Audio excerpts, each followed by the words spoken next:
আসসালামু আলাইকুম। যারা সেকেন্ড হ্যান্ড বাইক কিনছেন বা অনেকে ভাবতেছেন সেকেন্ড হ্যান্ড বাইক কিনবেন, তো অনেকে হয়তো বা জানে না যে একটা সেকেন্ড হ্যান্ড বাইকের সাথে আপনার কি কি ডকুমেন্ট জরুরি প্রয়োজন। যদি না জেনে থাকেন তাহলে আজকের এই ভিডিওটা শুধু আপনার জন্য। তো আজকে ভিডিওতে আলোচনা করব যে এটা কিন্তু একটা ওয়ান টেস্ট বাইকের ফাইল। একটা ওয়ান টেস্ট বাইকে কি কি ফাইল থাকে সেই বিষয়ে আপনাদের সাথে আলোচনা করব।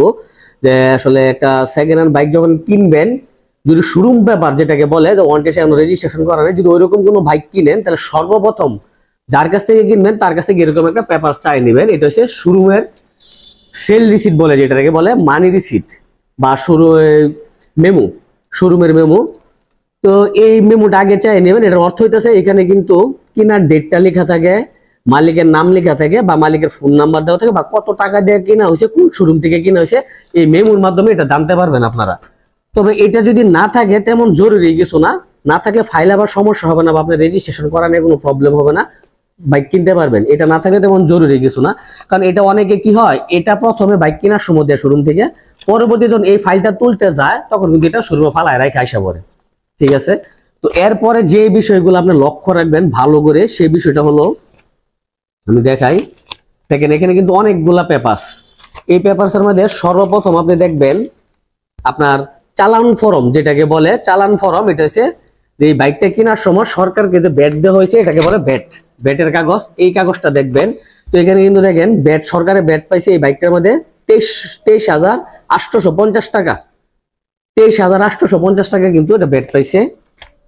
তো এই ব্যাটের কাগজটা লক্ষ্য করবেন।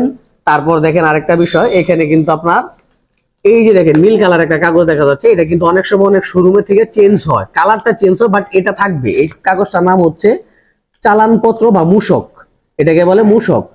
তো ব্যাট মূসক এই দুটা কাগজ খেয়াল রাখবেন। আর এই মূসকটা হচ্ছে কোনো শোরুমে নীল কালার থাকবে বা কোনো শোরুমে পিঙ্ক কালার থাকবে বা গ্রিন কালার থাকবে। তো যেই কালার হোক কাগজটা কিন্তু আপনি দেখে নেবেন, নাম থাকবে মূসক। এই মূসকটা কিন্তু অবশ্যই আপনার লাগবে রেজিস্ট্রেশন করতে গেলে। তারপর যেটা দেখবেন, এদিকে দেখেন গেট পাস। প্রত্যেকটা বাইকের সাথে কিন্তু এরকম ছোট একটা গেট পাস থাকে। এই শোরুম পেপারটার ভিতরে, ফাইলটার ভিতরে ওকে গেট পাস থাকবে। তো এই গেট পাসটা কিন্তু আপনার বাজাজ শোরুমের, জিক্সার কোম্পানির বা টিভিএস কোম্পানির বা রানার কোম্পানি বা হিরো কোম্পানির ছোট সাইজ হয়। এই গেট পাসটা কিন্তু ছোট থাকে। তো এটা যদি আপনি ইয়ামাহা বাইক কিনেন তখন কিন্তু এই গেট পাসটা ফুললি এতটুকু বড় হয়ে যাবে। তবে দেখবেন যে কাগজটা গেট পাস লেখা আছে কিনা। আর গেট পাশে কিন্তু আপনার ডেট লেখা থাকবে, যেরকম ওই বাইকটা কত সালের বা কত মডেল বা কত সালে বাইকটা শোরুমে ঢুকছে, এই সবগুলা কিন্তু জানতে পারবেন। বা chassis number, engine number, others এখানে পেয়ে যাবেন আপনারা। তারপর যে কাগজটা দেখবেন, এখানে কিন্তু আরেকটা কাগজ ইনভয়েস। তো ইনভয়েসের কাগজটা দেখবেন, এই যে দেখেন ইনভয়েসের কাগজটা কেমন আমি আপনাদের দেখাই। এটা হচ্ছে ইনভয়েসের কাগজ। দেখেন ইনভয়েসটাও দেখে নেবেন। এই 4টা কাগজ কিন্তু মূল, কি কালারের বাইকটা কিনছেন সেটাও কিন্তু কাগজে লেখা থাকবে, মিলিয়ে নেবেন রংটা। একটা সেকেন্ড হ্যান্ড বাইক যখন মালিকের কাছ থেকে কিনবেন, এতগুলা ফাইল দিবে আপনার। সেখানে থাকতে পারে 20টা পেপার, থাকতে পারে 18টা পেপার বা 24টা পেপার। তো মূল পেপার কিন্তু দেখে নেবেন। কোনো একটা পেপার মিস্টেক হয় তাহলে কিন্তু আপনি রেজিস্ট্রেশন করতে পারবেন না বা বাইকটা কোথাও নিয়ে মানে বিক্রিও করতে পারবেন না কখনো। বাকি যে আদার্স পেপারস গুলো আছে ওইগুলা কিন্তু আপনার শোরুম থেকে কখনো না কখনো হারায় গেলে তুলতে পারবেন, বলে তারা দিয়ে দিবে। সেগুলো হলো যে বলবেন যে আসলে এতগুলা পেপারস কি হয়। দেখেন এখানে কিন্তু রঙিন কলম দিয়ে কিন্তু দাগ দেওয়া আছে, মার্কার করা আছে। তো এখানে কিন্তু বাইকের অনেকগুলা চেসিস নাম্বার, ইঞ্জিন নাম্বার দেওয়া আছে। এখানে কিন্তু মার্কার করা একটাই, ওইটাই হলো আপনার এই বাইকটা এই কাগজের মধ্যে। আর বাকিগুলা যে শোরুমের যে বাইকের চালান গুলা আসছে সবগুলা বাইকের ইঞ্জিন নাম্বার, চেসিস নাম্বার দেওয়া আছে। তো এই পেপারটা যে আপনি যে বাইকটা কিনছেন ওই বাইকটা, এই পেপার, ওই বাইকটার পেপার যে এটা বুঝবেন কিভাবে?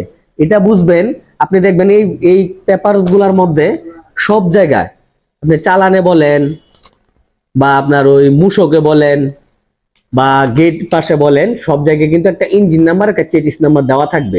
তো এই কাগজের সাথে যে বাইকটা আপনি কিনছেন ওই বাইকটার ইঞ্জিন নাম্বার, চেসিস নাম্বার খুব ভালো করে মিলিয়ে নেবেন। তো যদি এইভাবে কেউ সেকেন্ড হ্যান্ড বাইক কিনেন শোরুম পেপার, তাহলে আপনি কখনো বিপদের সম্মুখীন হবেন না। আর চেষ্টা করবেন সবসময় সেল রিসিটটা নেওয়ার জন্য। যদি সেটা মালিকের কাছ থেকে কিনেন বা কোনো সেকেন্ড হ্যান্ড শোরুম থেকে কিনেন, যেখান থেকে কিনেন না কেন আপনি চেষ্টা করবেন সম্পূর্ণ ডকুমেন্ট নেওয়ার জন্য। কারণ বাইকটা কিনে আপনি যেন বিপদের সম্মুখীন না হন। আসসালামু আলাইকুম। তো ভিডিওটি যদি আপনার কাছে ভালো লেগে থাকে তাহলে জনস্বার্থে শেয়ার করে দিন এবং অন্যকে দেখার সুযোগ করে দিন।